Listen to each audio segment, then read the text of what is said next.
Hi friends, ಇವತ್ತು butter fruit milkshake ಮಾಡೋದು ಹೇಗೆ ಅಂತ ನೋಡೋಣ ಬನ್ನಿ. Welcome to my YouTube channel. Subscribe ಆಗಿ ಹಾಗೆ ಸಪೋರ್ಟ್ ಮಾಡಿ. ಏನೇನು ಬೇಕು ನೋಡೋಣ ಬನ್ನಿ. ಮೊದಲು ಒಂದು ಹಣ್ಣಾಗಿರುವಂಥ ಬಟರ್ ಫ್ರೂಟ್ನ ತಗೊಳ್ಳಿ. ಅದನ್ನು ನೀಟಾಗಿ ಕಟ್ ಮಾಡಿಕೊಂಡು ಮಧ್ಯದಲ್ಲಿರುವಂಥ ಸೀಡ್ಸ್ನ ರಿಮೂವ್ ಮಾಡಿ.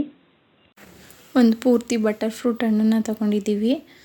ಆದಮೇಲೆ ಒಂದು 3 ಟೇಬಲ್ ಸ್ಪೂನಷ್ಟು ಶುಗರು, 1 ಗ್ಲಾಸಷ್ಟು ಹಾಲು ಮತ್ತು ಒಂದು 5-6 ಗೋಡಂಬಿ. ಹಣ್ಣಿನ ಸಿಪ್ಪೆ ತೆಗೆದು ಹಣ್ಣನ್ನು ನೀಟಾಗಿ ಮಿಕ್ಸಿ ಜಾರ್ ಒಳಗಡೆ ಹಾಕ್ಕೊಳ್ಳಿ. ನೆಕ್ಸ್ಟ್ ಅದಕ್ಕೆ ಒಂದು 3 ಟೇಬಲ್ ಸ್ಪೂನಷ್ಟು ಸಕ್ಕರೆನ ಹಾಕ್ಕೊಳ್ಳಿ. ಮತ್ತು ಗೋಡಂಬಿನೂ ಕೂಡ ಜಾರ್ ಒಳಗಡೆ ಹಾಕ್ಕೊಂಡು ಅದಕ್ಕೆ ತಗೊಂಡಿರುವಂಥ ಹಾಲನ್ನ ಸ್ವಲ್ಪನೇ ಸೇರಿಸಿ ನೀಟಾಗಿ ಬ್ಲೆಂಡ್ ಮಾಡಿ. ಹಾಗೆ ಬಟರ್ ಫ್ರೂಟಿಂದ ಏನೇನೆಲ್ಲ ಬೆನಿಫಿಟ್ಸ್ ಇದೆ ಅಂತ ನಾನು ಕ್ಯಾಪ್ಷನ್ನ ವಿಡಿಯೋದಲ್ಲಿ ಆ್ಯಡ್ ಮಾಡಿದ್ದೀನಿ ನೋಡಿ.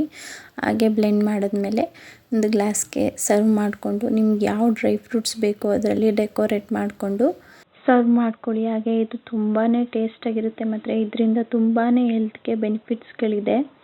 ಮತ್ತು ಬಟರ್ ಫ್ರೂಟ್ ಬಗ್ಗೆ ಇನ್ನೇನಾದರೂ ಬೇರೆ ಬೆನಿಫಿಟ್ಸ್ಗಳು ನಿಮಗೆ ಗೊತ್ತಿದ್ದರೆ ನಮಗೆ ಕಮೆಂಟ್ ಮಾಡಿ. Thanks for watching the video.